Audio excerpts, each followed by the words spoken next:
Welcome back, Pels fans, to the Holy Hardwood Podcast with Pat and Tony, All-Star Break Edition. Your New Orleans Pelicans sitting at 33 and 22, 11 games over 500 going into the All-Star break, and are currently fifth in the West. Pat, I just want to welcome you back, kind of get into things. It's been a few weeks since we've kind of talked about the Pelicans and what we've been seeing from them lately. This Pelicans team ended the going 7-1 in the last 8 games.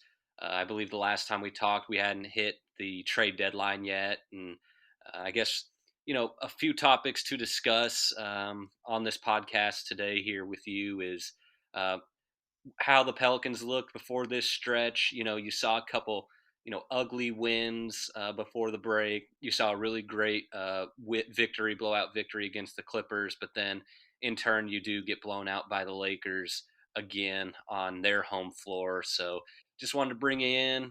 Always a good time, and just kind of see where your head's at on where the team was, how they managed themselves during the trade deadline, and then the last eight or so games, heading into the break.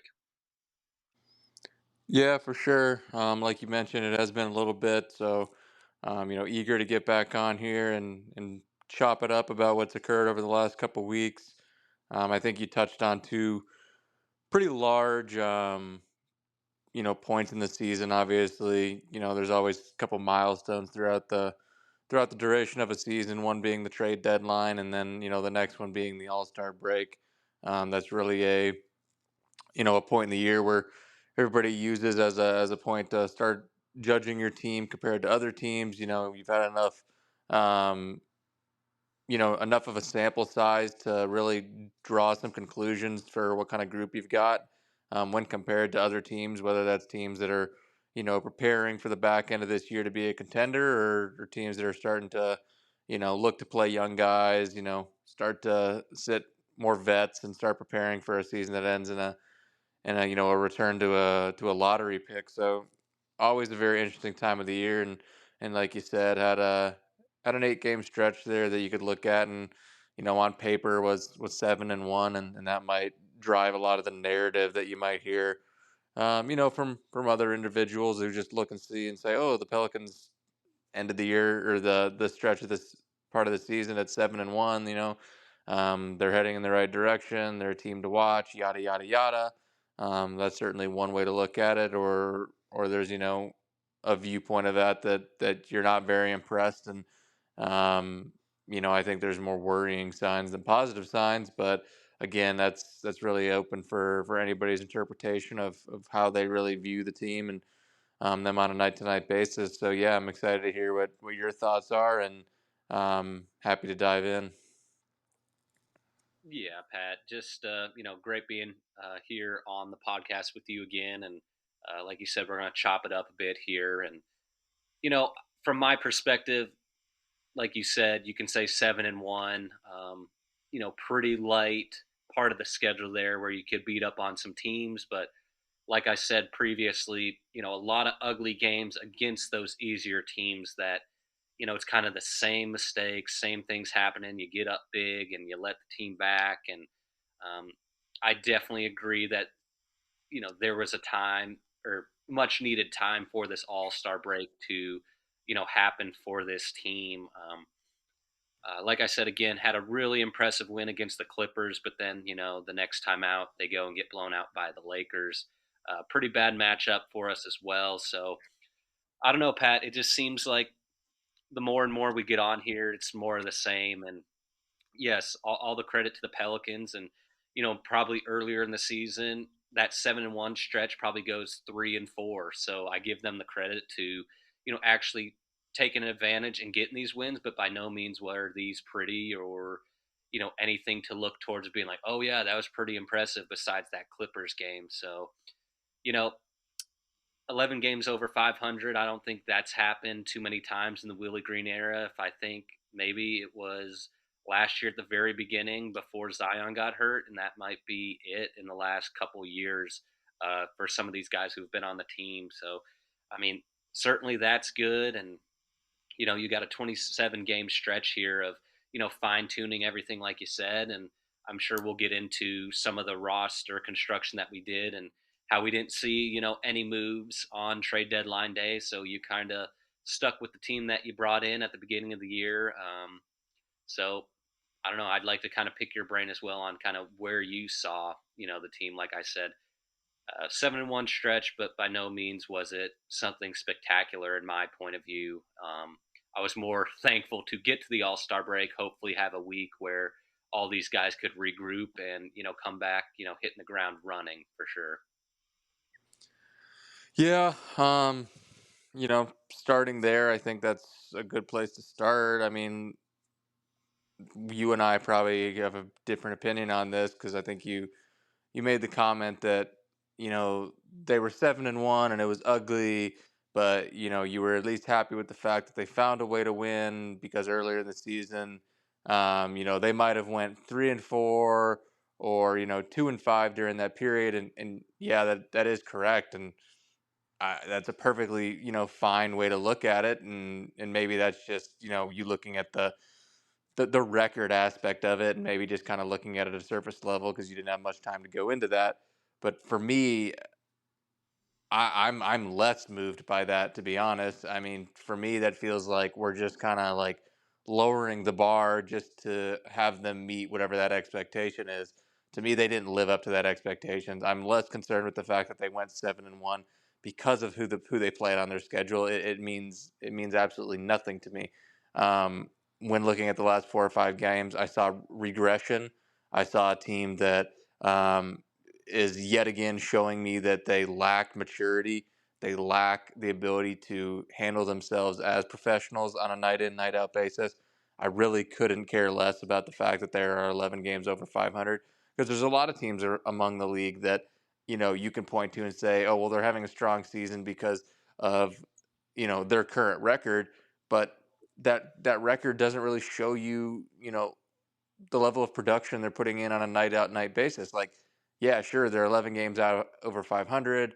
They're right there with Phoenix. They're only a couple games back of whoever it is that are sitting in those top 4 seeds. But you know, in all reality, they haven't produced anything that would make you have any level of confidence that this group is going to do anything noteworthy once they hit this back end of the season, right? I mean, they've made comments that yeah, they want to hit 50 wins and great, yeah, we can chop that up and say, oh well, that's the most wins by far under the Willie Green era. This is the best this team's been since the mid to late 2000s. Like that's fantastic, but what does it yield you? What is the end goal?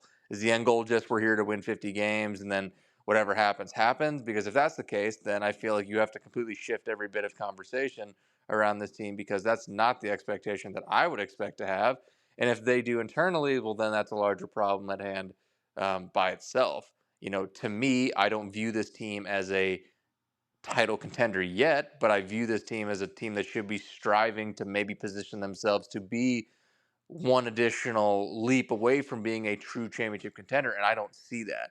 I see a team that, at the very best, if everything, kind of falls into place, you have health, you get the right matchup, you do everything, you, at best, you're probably winning one series and then maybe try to make a second series competitive. To me, that doesn't put yourself in a position where, okay, well, you're either just going to have that natural maturation process that a team will go through, or you make another move and boom, you're right there as one of the top teams in the league ready to contend, right? There's a step in between there that they're still going to be, missing. And when you look at that, that still puts you, 2 to 3 years away when you really don't have a 2 to 3 year runway, right? I mean, the league is younger and more talented than ever. You have the next crop of guys coming up while the current crop of, superstars are trending out of the league.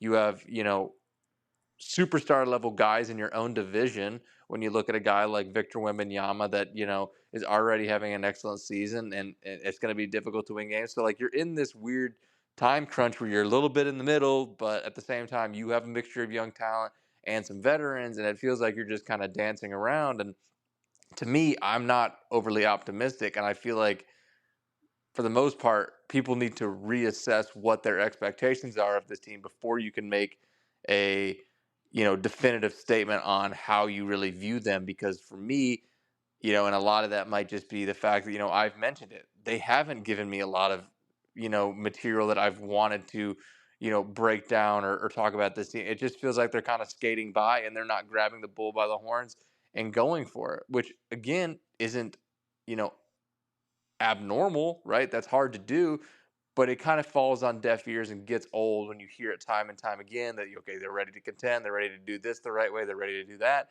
and they don't do it, right? Like it's great that they went 7-1. That was the easiest stretch of the year that they had. They should have gone 7-1, so I'm not going to give them credit for doing what exactly they should have been doing. They weren't playing a good brand of basketball. They were actually playing a poor brand of basketball through the duration of that, and one that I feel like they limped into the All-Star break when in all reality they shouldn't have been. This is by far the most healthy they've been in 3 to 4 years. Guys are on the floor. They've built out enough depth, right, to not have that be an Achilles heel of theirs as other teams have had. They've added things to their roster like shooting in small portions that they've needed, and yet it still feels like they're really not that close. And I think that's a problem. Yeah, I couldn't agree with you more on that sentiment. For me specifically, I was pretty, you know, underwhelmed at there was nothing being done at the deadline. I get it. There wasn't a lot of things out there, but I always think that with the picks that you have or the crop that we have, um, as an organization, like you're telling me that we couldn't have went and gotten somebody. I get it. You might say, well, this player might not be, worth going out and giving up this pick or this pick. But I mean, at the end of the day, you can't tell me that we couldn't have gone and got a shooter like Buddy Hield or, Well, yeah, but why? some. But why would you put yourself in that position when heading into the trade deadline they hadn't given you a reason to do that? Is my right playing devil's advocate? Like, sure, Right, right, it's yeah, great. yeah. Go add whatever player, and you just think on paper it makes you better, Mhm. but you haven't done anything to prove that you're of the level of a team that should go and do that and should spend assets. And I am more, spend asset oriented than probably anybody else and spend the money and do what you need to do. But also at the same point, I'm not just going to throw something on the wall and hope that it sticks when everything that I've been shown isn't that it's not going to stick. Like it's not going to work because of, one or two or three different variables that you're dealing with that you can't seem to figure out, right? And you can point fingers at whoever you want and in whatever way that you want to do and chop it up in whichever format, fits your narrative or whatever it is. It really doesn't matter. The point is they're not of the level of a team that is positioning themselves to not only just win a championship because they're not there, but to take themselves like seriously. Like I think it's a problem that you see a team that one night, you'll hear somebody say, "Oh, this is a really dangerous team in the Western Conference," but in the next night, you're looking at a team that if they don't take care of business, you wouldn't be shocked if they're in the play-in and losing their initial play. Like that's too big of a delta between who they really are, and that's the true problem. And that's not because of talent. It's because of a lack of professionalism and a lack of maturity. Right? That's like at this level, everybody is super talented. Everybody has the ability to win games. But the teams that are true contenders are because they found a way to be mature, be a professional, lock in every single day of the week, no matter who you're playing or what you're doing, and bringing the same thing over and over and over again, night after night after night. And yeah, sometimes you're going to lose, but there's not going to be this drastic difference between how it looks, and that's the problem. Is because some nights they're going to be locked in and want to play hard and do whatever it is, and the next night they want to take it off. When in reality, all reality, they haven't done absolutely anything their entire careers, any of them, to warrant the fact that they should feel obligated to take a night off, right? They have a lot of really talented players, great players that have all these great physical traits and characteristics and all of these things. But you look 1 through 12, nobody on that roster has done anything. So that's my problem. Is it? And I think a lot of that comes from the top, right? And I can't put it all on the players. I'll put a lot of it on them, but I can't put all of it, right? I think it's a systematic approach that has failed them to this point that they need to find a way to either correct, and if they can't correct it by who's there within those four walls, then they need to look outside of the walls to find a way to resolve the issue or just accept the fact that this is who you are and you never will be anything more than that and save everybody a lot of time, money, and patience and move on from it. but it's time to quit playing limbo, right? It's either you're healthy at this point, you've put yourself in a fair enough position in the standings. Now, the next 27 games, you either get it done, and if you don't, there's your answer. But I don't want to hear this, oh, well, it was a good year, it was a good run, we got into the playoff. Like, you're setting yourself such a low bar just to say that you hit the bar that there was not even a point of having that goal, right? Like, what's the point of setting a goal if you can do the bare minimum to reach it? It's pointless in my mind. Yeah, I mean, I agree with what you're saying. It's just, very frustrating as a fan, of course, where you're saying like this team can look really, really good on one night, and then because of the lack of maturity and professionalism, they come out and play down to the competition to some of the worst in the league. And you know, for me personally, I would hate to see them mess around like they usually do, get into the play-in, and then you have a one-off against Steph Curry or LeBron James. I don't think that's particularly going to be going well in our favor, right? I will I will put it on the record if they play either one of those two in a playing game. I guarantee you they will be going home. It doesn't matter. If they put themselves in a play-in situation against any of those 3 or 4 teams that could be on the back end there, that could fall in there, when you're looking at a Golden State, a Los Angeles Lakers, I think potentially Dallas could slip into there, Sacramento. If they play any of those teams, they will lose because every one of those teams have a level of professionalism to this point that you can feel confident that they're going to be ready for the moment. They're going to, find a way to, you know, win on that given night. And that's something that they either, or, the Pelicans have not either decided that they want to do or are not capable of it. And both of those are both troubling, but it's you have to find a way to get in without the play in or you're done. That's just the truth behind it. And then at that point, right, it's all matchups. And I think, you'd be in a position where the bare minimum of a run there would be you've got to win at least one series and make a second series competitive. Right? If you can do that, you can at least potentially find a way to get back on track to where you think this thing was going. And ultimately see it through, right? But anything less than that at all is an absolute failure in my mind. Um, and that's just me being brutally honest because they have gotten me to a point watching them night in night out that I can no longer give them the benefit of the doubt that I once did because I would see sparks, I would see flashes, and you would have variables that would, make you feel like you needed to give them the benefit of the doubt because, oh, well, we haven't seen these guys play together enough games. Well, that's now out. Okay, well, health was an issue. Well, now that one's out, right? Like, as time goes on, you start to chip away and chip away and chip away the reasons that you could point to that they were not succeeding, and now there really is none left over besides them themselves. So it truly is a time where they've got control of it and it's fully up to them, nobody else.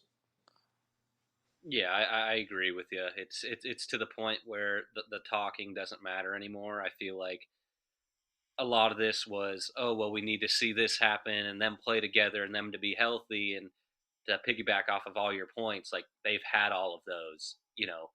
The the three of our stars have played enough together, and it still is a negative.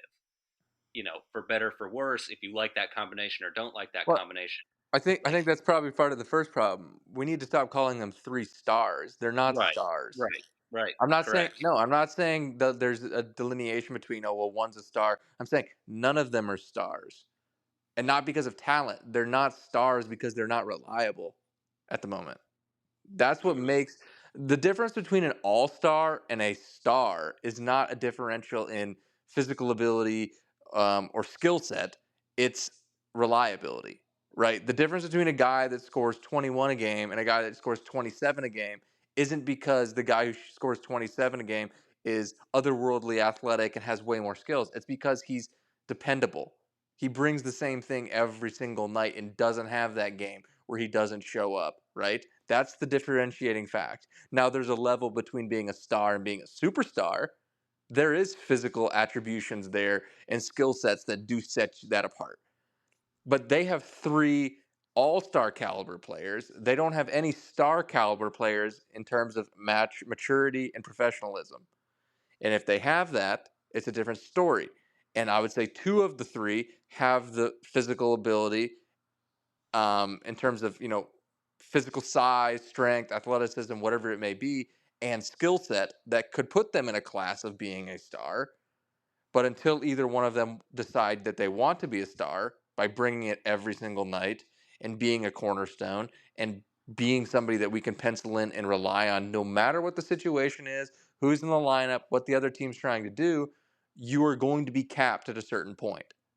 And that is only something that them themselves can take onus on, and either make that happen or not happen. So I think that's the first part. There needs to be a change in the way that we view the team and the roster in these couple players, because they haven't warranted or done anything that we should be calling them that. It's miscategorizing them that in that way. Does that make sense? Yeah, it makes total sense to me.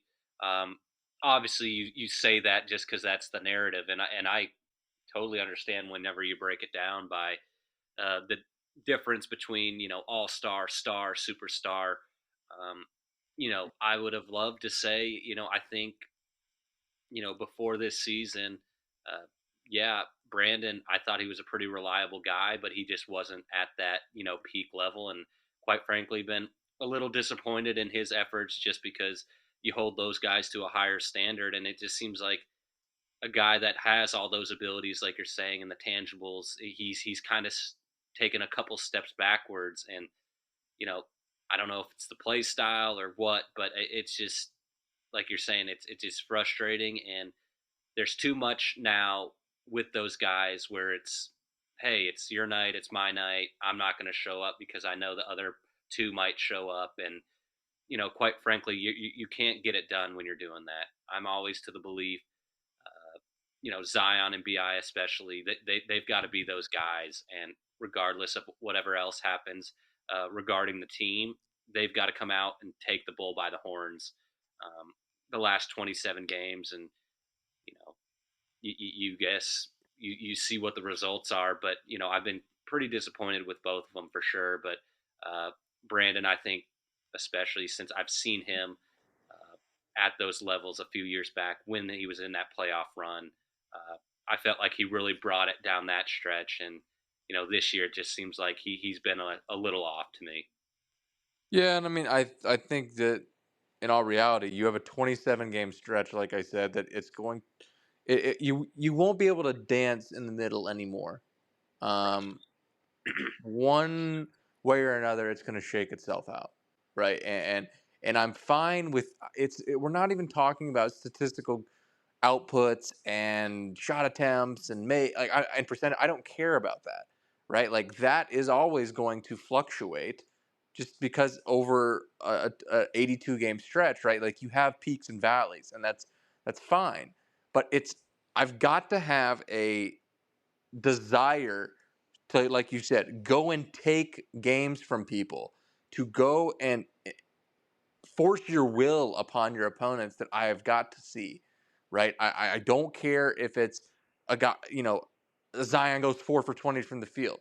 I need to see Zion playing at an incredible pace, right? As much as he possibly can play, you know, at the highest level of speed he can, speed, power, force. And if he needs a break, then we get him a break.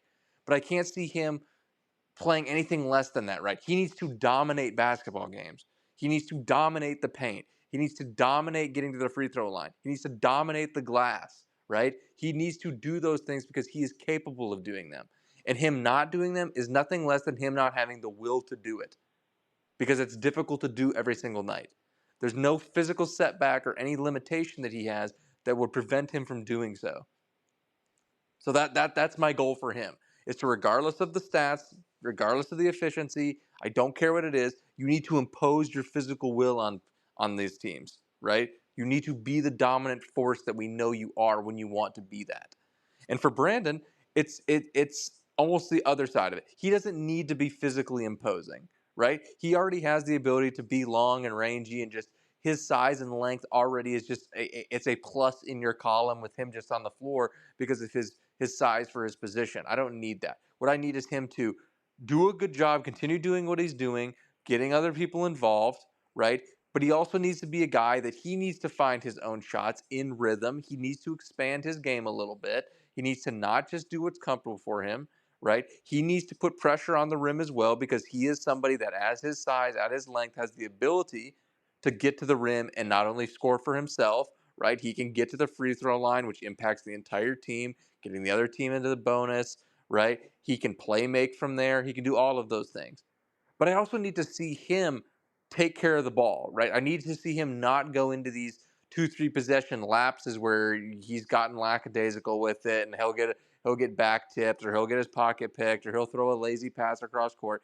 He needs to be crisp every single possession, every single night, right? And he's going to make mistakes, but he needs to have that intention that we saw in that Phoenix series, right? Where every possession matters. He's going to go grab every rebound off the rim that's in his area, right? He's going to take care of the ball. He's going to take good shots. Like he needs to be mentally locked in, right? So you have Zion, who's a physical locked in, and you have Brandon, who's mentally locked in. Those are the two things that I need to see. And really, if they're able to do that, I think it takes care of itself. And by them playing in that manner, you're going to get to a place where I said those goals are accomplished, right? By having an extended playoff run, potentially getting yourself a drawn out second round and giving yourself a fighter's chance. That will happen if those two guys do what each one of them is responsible for. And if they don't, then I know that they're the wrong guys to be there, and then we're having a completely different conversation, and this is a complete waste of time. But setting the bar any lower than that and not having those expectations on them um, is just it's just not fair, right? Like at some point, that's got to be the expectation. Um, if they're going to be viewed as stars, paid as stars, and have the responsibilities of stars. Because I can assure you, when looking at teams 1 through 4 in the West and the Eastern Conference, you can look at each team's top 2 players and you can guarantee yourself that they're going to do it, right? And that's the difference. I know what I'm going to get from a Jason Tatum and a Jaylen Brown or a Drew Holiday. Like, I know what I'm going to get when it's time, right? I know what I'm going to get from a Kevin Durant and a Devin Booker. I know that. There's no doubt about it, right? So they need to get themselves to that level, and we've laid it out what each of them needs to do to accomplish it and to consider it a success. But at the end of the day, it's all on them, completely on them, because it's not an output related item that can be dictated by other people or other teams. It's simply based on themselves, effort and focus, right? Those are pretty much the two things we're saying. Effort for Zion and being locked in and being as focused as possible for Brandon. I think that's as best as you could say it, or swing that. And I agree. And it's about what time to take the training wheels off. I feel it's just you get to the All-Star break. It is what it is. Whatever happened. Doesn't really matter at this point. But this last 27 games, I need to see a different mentality from those guys, like you're saying. And if there's going to be times like where you go and take that game, and you know you're forced as a coach not to go to a certain substitution, like, come on, like, we don't need to be subbing Zion, every 6 minute stretch, getting this, getting that. Like, if the game calls for him going for 42 minutes and he's absolutely exhausted, you worry about that the next day. Same thing with Brandon. Like none of these teams are just going to give you these wins or whatever. Like, these two have got to go take it, like you were saying. Physically, mentally, being the two best players on the floor every single night. And honestly, that's the only way that this team is going to go forward from here. And like you said, after this 27 games, if that's not what happened, then we're having a totally different conversation.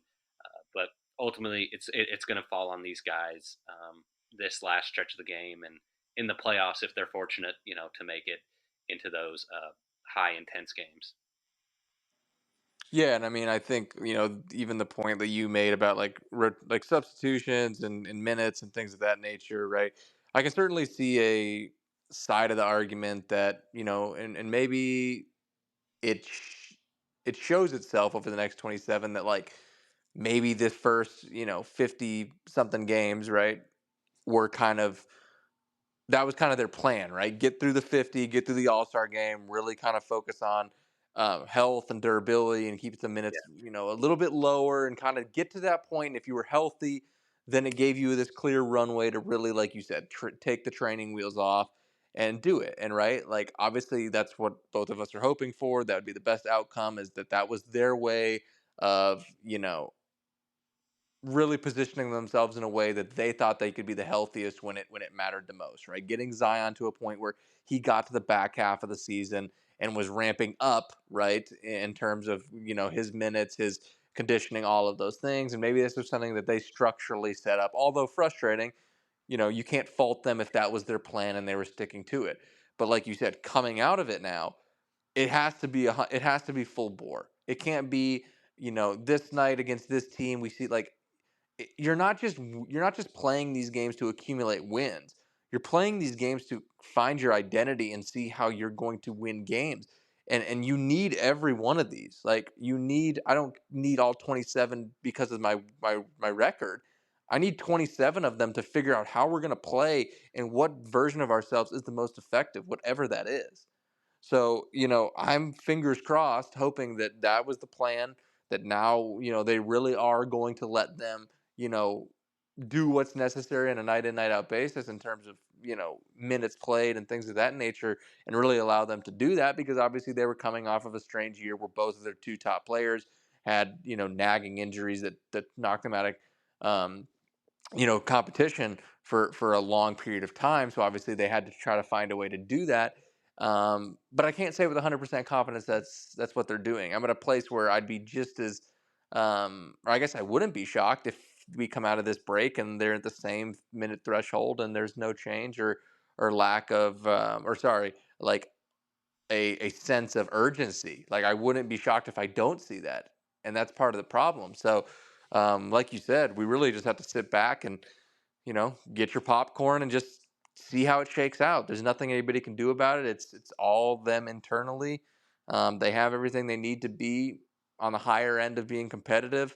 But it truly is just them and that organization as a whole. And, one way or another, we're either going to be really happy or really disappointed. There is no middle ground, right? You're either going to be really happy because all these things kind of played themselves out, and we saw what we needed to see, or you're going to be having some very, very uncomfortable conversations and some realizations that will need to take place. No doubt about it, Pat.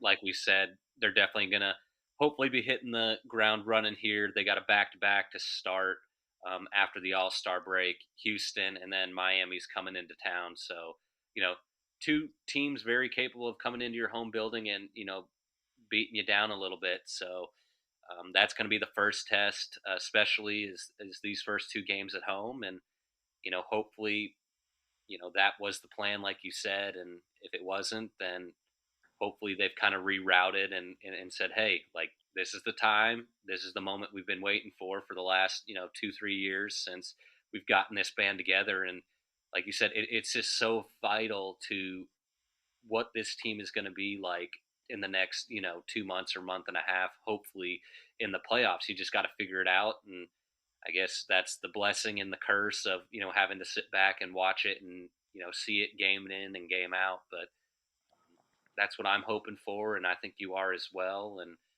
I think this was really good getting on here again and chatting with you. And like we said, it's been a up and down and frustrating season for sure. And I just hope that they can look forward and take this seriously because I think they can do it. It's just like you're saying, these guys becoming stars in front of our eyes. Yeah, I couldn't have said it better. I think that is the main concern. That is the top priority. Um, the league is driven by stars.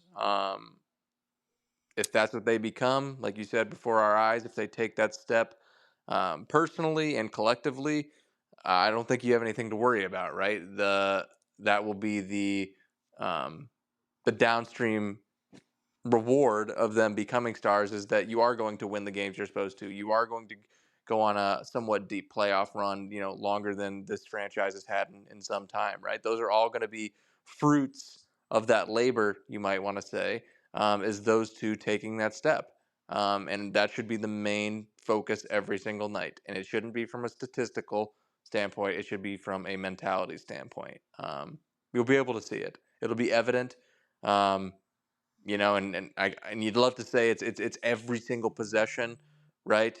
But at some point, right, it's not physically possible to do it. You're always going to have some form of a letdown or disappointment, or you're going to make mistakes, right? But like, it's not going to be something that you are wishy-washy about. We're going to come out of this very reassured on one side or another, right? Everyone is going to have a very clear picture of what has unfolded over the last 27, and at that point, it's really all laid out for you. So, like you said, hoping for the best. Hope these two take the opportunity, um, really by the horns, because as you've seen across the league, nothing is promised. Guys' careers are not promised. The ability to play at a high level and being healthy is not promised. That can all change at any given moment. And to sit by the wayside and to simply just let those pass you by um, would be a large error, and one that I would certainly hope these two don't allow to happen. Greatly put, Pat. And I think that's just going to be the ending here for me. Like I said, two very pivotal games to start out these last 27. Houston and Miami at home, and hopefully that gets the ball rolling here. So excited about those games coming up, and I'll see you in the next one, Pat. Yep, enjoyed it. Take care of yourself.